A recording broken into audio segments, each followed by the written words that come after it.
पंडित और उसकी पत्नी गांव में रहते थे। वे एक छोटे से घर में एक नदी के किनारे रहते थे। वे बेहद गरीब थे और जीवन यापन करने के लिए बहुत संघर्ष करते थे। पंडित अपनी पत्नी को कई सुख भोग देकर खुश करना चाहता था। एक दिन पंडित झील के पास बैठा था, जबकि उसकी पत्नी रसोई में काम कर रही थी।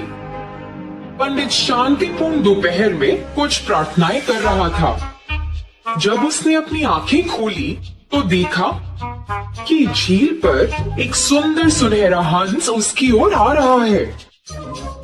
हंस के पास कई चमकीले सुनहरे पंख थे जो बहुत सुंदर थे। हंस नदी के किनारे चला गया और पंडित का अभिवादन किया।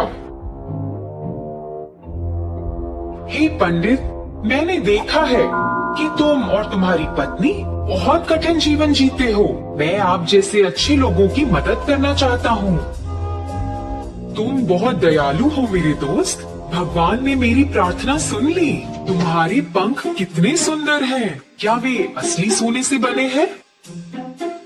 जी, ये असली सोने के हैं। मैं आपको एक एक करके अपने सुनहरे पंख देकर मदद करना चाहता हूँ और आप उन्हें बेच सकते हैं। इसके जरिए जुटाए गए पैसों से आप लोग आसानी से आराम से रह सकते हैं। यह बहुत अद्भुत है। कृपया हमारे नम्र घर में हमारे साथ आएं और रहें। मुझे यकीन है कि मेरी पत्नी तुमसे मिलना बहुत पसंद करेगी। पंडित हंस को घर ले गया और अपनी पत्नी को दिखाया। उसकी पत्नी हैरान थी और अपने जीवन में कुछ सुख भोग पाकर बहुत खुश थी। पत्नी ने तुरंत पूछा, क्या आप हमें अभी एक पंख दे सकते हैं ताकि हम इसे देख सकें और इसे धारण कर सकें? हंस ने एक पंख निकाला और उसे पंडित की पत्नी को दे दिया। फिर उसने उसे कहा कि वह एक बार में एक से अधिक ना ले, क्योंकि यह सही नहीं होगा। हंस पंडित और उसकी पत्नी के साथ रहने लगा। हर दिन उसने उन्हें एक पंख दिया और इस परेशानी के समय में बहुत मदद की। हंस चारों ओर उड़ता और उसे ऐसे देखना तो एक हंसी नजारा था।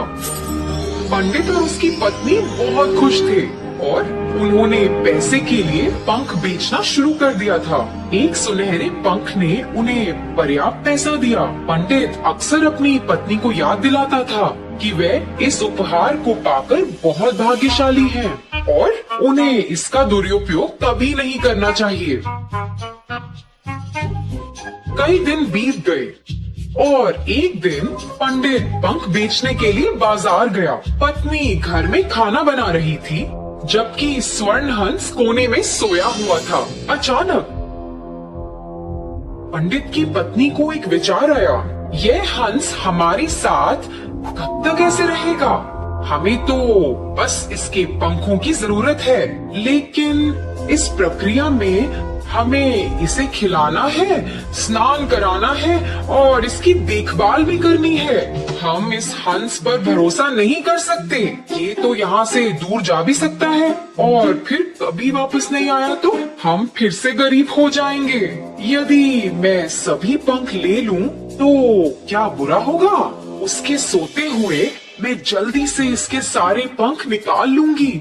हमें अपने जीवन में एक भी दिन काम नहीं करना पड़ेगा। हम पंखों को सुरक्षित रूप से संभाल कर रख सकते हैं और जब मन चाहे इस्तेमाल भी कर सकते हैं। पत्नी धीरे धीरे हंस के पास गई और उसे पकड़ लिया। हंस भयभीत हो गया। पत्नी पंख खींचने की कोशिश करने लगी और हंस खुद को मुक्त करने के लिए संघर्ष करने लगा। मुझे तुम्हारी हालत की परवाह नहीं है। मैं तुम्हारे सभी पंख मिलने तक का इंतजार नहीं कर सकती।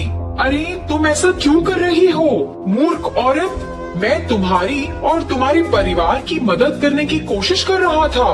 तुम एक लालची महिला हो और तुम जीवन के सुख भोग के लायक नहीं हो, क्योंकि तुम उनका दुरुपयोग करोगी। तुम्हारे पति तो तुम्हारे लिए सबसे अच्छा चाहते थे, लेकिन अब तुम अपना अवसर खो चुकी हो। मेरी इच्छा के अनुसार मैं तुमको स्वर्ण पंख देता रहा, अब मुझे लगता है कि तुम्हारी मदद करने की कोई आवश्यकता नहीं है। अब मेरे पंख तुम्हारे लिए बस एक पक्षी के पंख से ज्यादा कुछ भी नहीं है। मैं इस जगह से जा रहा हूँ और कभी वापस नहीं आऊंगा। हंस ने वहाँ से निकलने के लिए संघर्ष किया और फिर उसने पंडित की पत्नी को जोर से चोंच मारा और खिड़की से बाहर उड़ गया। पंडित बस घर में घुसा ही था जब उसने हंस को उड़ते देखा। तुमने हंस के साथ क्या किया?